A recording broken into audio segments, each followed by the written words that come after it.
안녕하세요. 믿고 함께 가는 탄소회계 디지털 파트너 하나루프 대표 김혜연입니다. 2023년 하반기 유럽연합 탄소 국경 조정 제도가 전환기로 들어섰습니다. 그때 하나루프는 1차 보고서 때부터 규제 대상 기업들의 CBAM 대응에 신속히 대응을 해드릴 수 있었는데요. 그 이후 2024년 5월 로이드 인증원으로부터 국내 최초 탄소 국경 조정 제도와 국내 배출권 거래제 지침서를 동시에 준수하는 솔루션으로 적합성을 인증받으면서 주목받은 바 있습니다. 최근 하나루프 시벤 솔루션 고객인 알루미늄 기업 데오AL에서 로이드 인증원으로부터 사전 검증을 받았습니다. 그 사전 검증을 받았던 그 사례들을 함께 공유하고 CBAM 준수를 위해서 우리가 알아야 할 지식을 공유하는 시간을 갖도록 하겠습니다. 오늘 로이드 인증원의 윤찬식 위원님, 이번에 사전 검증을 진행해 주셨고요. 하나루프 안영석 CTO님, 사전 검증 대응을 지원해 주셨습니다. 저는 로이드 인증원에서 이제 근무하고 있는 윤찬식 심사원입니다. 주로 제가 하는 분야는 이제 탄소 관련돼서 온실가스 배출량을 우리 컨설팅 기관을 포함해서 기업에서 산정을 하면 그게 맞는지 검증을 하는 이런 역할들을 제가 하고 있고, 최근 들어서는 이제 이런 조직의 온실가스 배출량뿐만 아니라 제품 단위 온실가스 배출량이 우리나라 내에서 또 글로벌하게 그런 부분의 이슈가 많이 제기되다 보니까 제품 단위의 탄소 배출량에 대한 검증도 맡고 있습니다.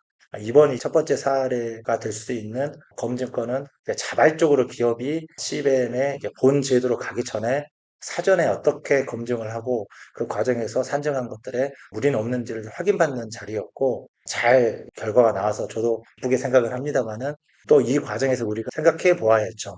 그 다음에 향후에 어떤 방식으로 우리가 가야지 제품 단위 탄소 배출량의 제품에 대한 탄소의 그 이득 혹은 다른 여러 가지 이해관계들을 우리가 잘 해소할 수 있을지, 그런 것들을 좀 생각해보고 같이 공유하는 이런 시간을 가졌으면 좋겠습니다. 감사합니다.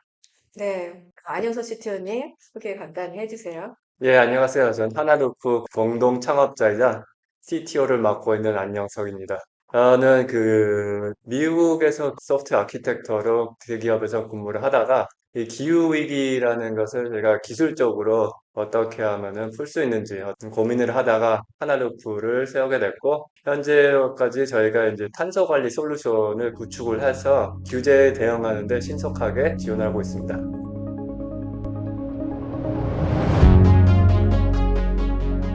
이미 CBAM 시작한 이후에 여러 정보 공유하는 자리들이 있었잖아요. 그래서 업체들이 많이들 이제 CBAM에 대해서 알게 되신 것 같아요. 하지만 업체들을 만나면서 이거는 아직도 모르고 계시네 라는 것들이 있으실 텐데요. 그런 것들을 오늘 좀 말씀 주시면 도움이 될 것 같습니다. 예, 제가 먼저 말씀드릴게요. 네. 일단은 이제 우리나라에서 이제 여러 가지 환경에 대한 때로는 규제, 또는 어떤 이익적인 측면, 이런 것들이 많이 있었는데, 본격적으로 이제 유럽이나 해외에 수출하는 기업이 탄소적으로 규제에 영향을 받는 가시권에 들어온 게 EU CBAM이라고 생각을 합니다. 그 건에 대해서 이제 우리나라 기업들이 단순하게 이제 환경의 규제다라고 생각을 하셨던 부분들은 좀 생각의 전환이 필요하다라고 생각을 하는 게, 이건 단순하게 환경 규제라고 표현하기에는 경제적인 관념이 같이 들어있는 거죠. 그래서 EU에다가 제품을 수출하는데 EU가 정해놓은 품목에 해당이 되면 그 해당되는 내재 배출량, 제품의 내재 배출량 정보를 공개해야 되고 보고해야 되고 추후에는 검증까지 받아서 내야 되는데, 그 EU가 정해놓은 수준보다도 배출을 많이 하게 되면 그만큼 EU가 설정해 놓은 EU의 배출권과 연계되겠죠. 그런 부분들을 결론적으로는 돈으로 사서 메꿔야 된다라고 생각을 하시면 됩니다. 그렇게 되면 결론적으로 환경 규제는 결국 돈의 이슈다라고 하는 부분에 대해 이해가 굉장히 중요하다라고 보고, 이렇게 되면 추가적으로 어떤 회사의 환경팀 혼자서 할 수 있는 영역이 아닐 수 있습니다. 네, 예, 중요합니다. 그게 환경의 규제를 넘어서,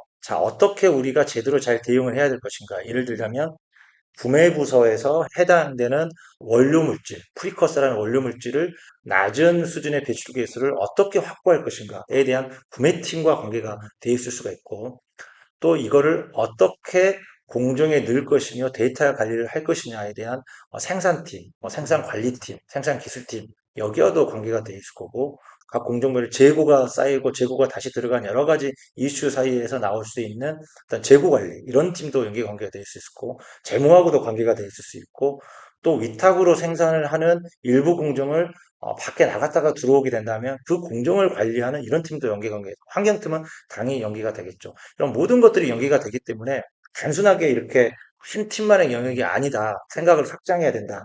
이게 좀 중요한 이슈일 것 같고, 네, 저희도 고객들이 이제 저희가 C밤에 대해서 솔루션이 있는 것을 알고 고객들이 이제 연락을 하고 질문도 많이 하시는데 말씀하신 것처럼 C밤의 규제는 그 배추권 거래제랑 달리 그 이해관계자들이 훨씬 더 많이 연결이 돼 있어요.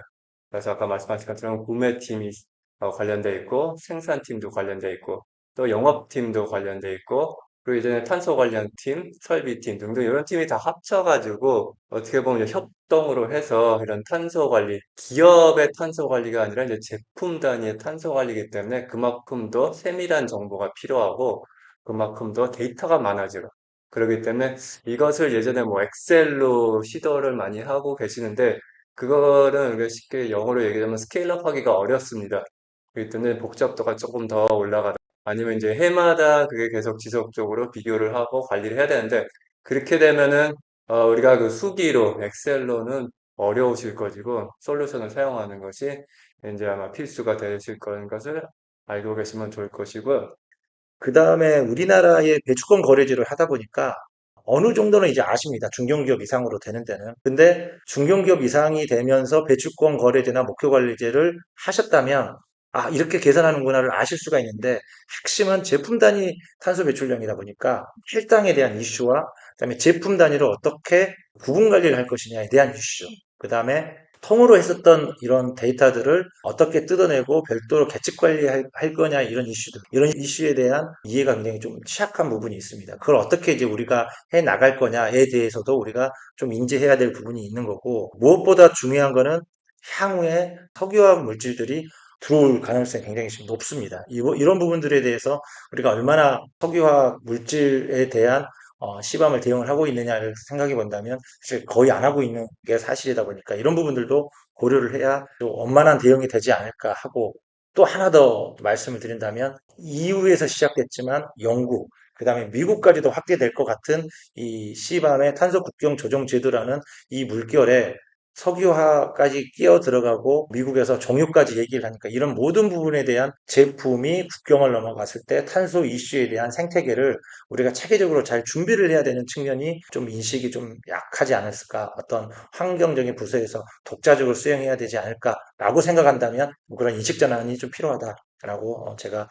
말씀 주신 질문에 답변을 드리도록 하겠습니다. 그 외로 이제 아까 말씀하신 것처럼 또 비슷한데 이제 CBAM이라는 게 도입이 됐고 지금 전환 기간이지만 그게 어떤 식으로 계속 발전할지를 계속 유심히 관찰을 하고 계시는 것이 좋으실 것입니다. CBAM 자체에서도 우리가 CBAM이 발표하고 나서 Q&A가 FAQ라고 이제 계속 그 업데이트돼서 나오고 있어요. 그래서 최근 마지막에 나온 게 이제 8월 달에 있었는데 그런 것들이 조금씩 구체적으로 이런 것은 이렇게 됩니다. 또는 이런 것들을 좀 더 상세한 내용을 포함하고 있으니까 그런 것 봐서도 이러한 규제들이 발전할 거라는 것을 알고 있으면 좋겠습니다. 네, 예, 네, 네. 중요한 세 가지가 나왔어요. 하나, 탄소가 이제 돈의 이슈가 됐다.